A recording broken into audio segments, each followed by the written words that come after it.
On the first day of Eid, more funerals are being held in Gaza. The Hamas Health Ministry now saying 83 people have died since the fighting began with Israel on Monday, including 17 children. In Israel, 7 people have been killed. It has been another night of intense bombardments, both inside Gaza and Israel. The Israeli military saying it's now expanding its targets for airstrikes, and its ground troops are continuing to amass on its boundary with Gaza. In Israel, continued rocket fire from Hamas and other factions has forced thousands of Israelis to take shelter once again. In mixed Arab and Jewish cities, violence has broken out between the communities. We can show you the scene, the live picture we have now from Gaza City this morning. It is looking peaceful there at the moment, but we'll bring you an update very shortly on what has happened so far this morning. For now, though, Courtney Bembridge has this report for you and a warning that there are some flashing images.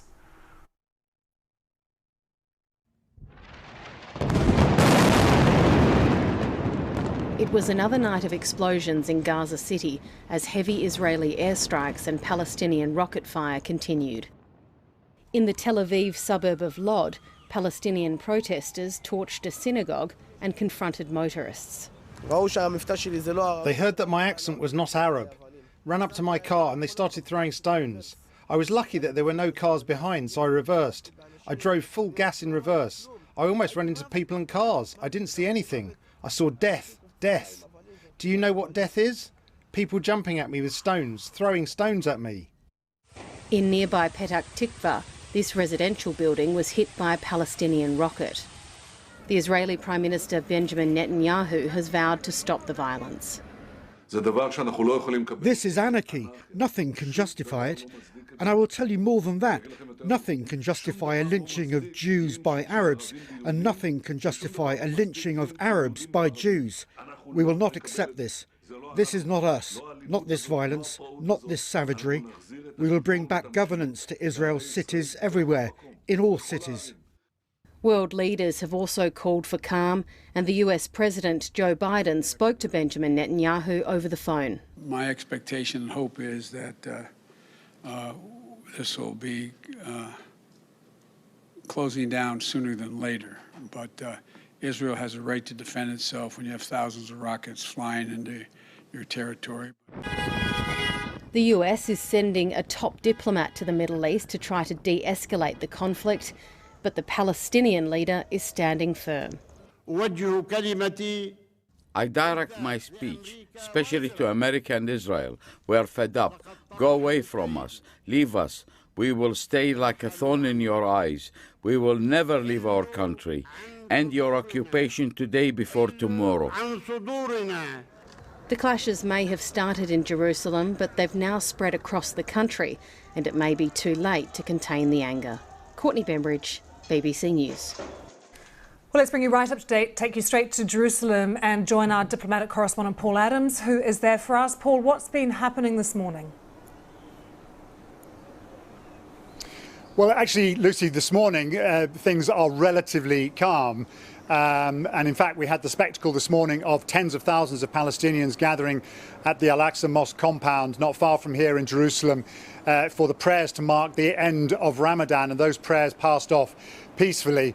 But certainly, as your report said, that overnight this was another night of sustained violence with a lot more rockets being aimed at Israel from the Gaza Strip, some of those rockets being fired quite deep into the country, and waves of Israeli airstrikes against quite a broad range of Hamas targets. And we're hearing also reports suggesting that the Israeli military is doing what it takes to prepare for a ground operation. I don't think that decision has been taken, and it won't be taken lightly, because everyone knows that if troops go in on the ground in Gaza, the consequences of that can be extremely bloody.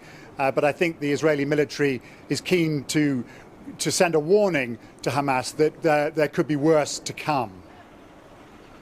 Paul, thanks so much for that update. Paul Adams there, joining us from Jerusalem with the very latest. Let's talk now to Amnon Berari Soluziano, who is in Tel Aviv. He is the CEO of the Arab Initiatives, a group promoting integration and equality for Jewish and Arab Israeli citizens based in Lod. And you'll know that we've seen street violence in towns in Israel between Jews and Israeli Arabs that has spread beyond Lod, but that is where it first started. So we're very interested to get your thoughts. And I wonder how you are feeling today about some of the things that you are witnessing.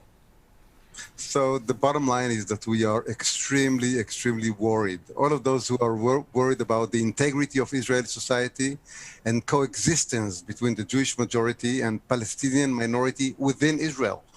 There are 20% Israeli citizens who are Palestinians, and everything seems to fall apart. There are thousands and thousands of meeting points between Jews and Arabs within Israel, in universities and colleges, in shopping centers, in workplaces, NGOs, government ministries.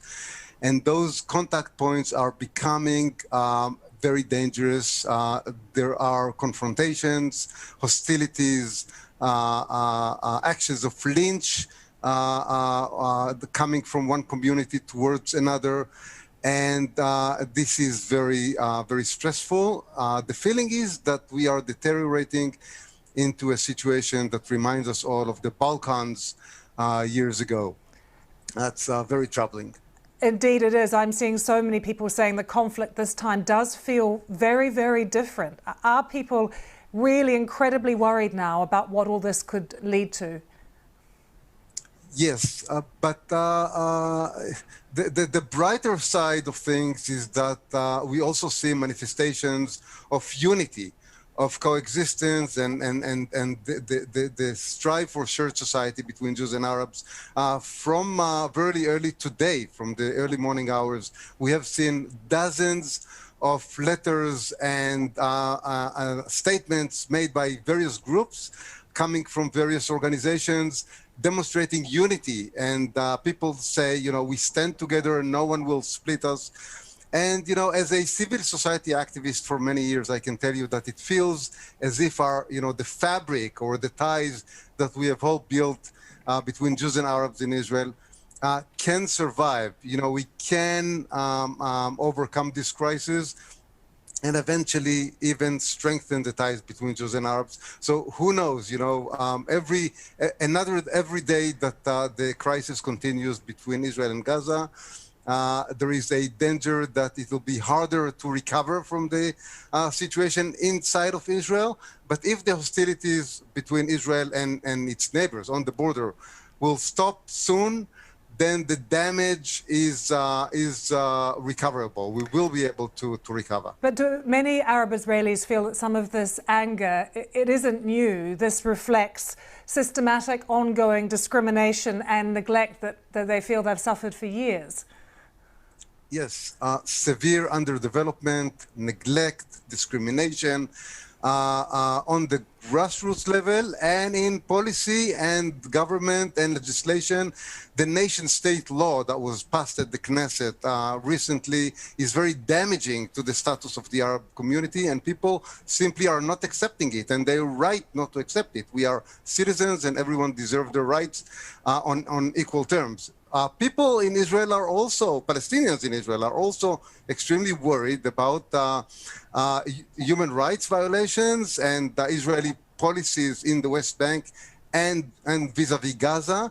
And, you know, their relatives, sometimes friends and families live across the border, and they simply cannot sit quiet when they see those bloody confrontations.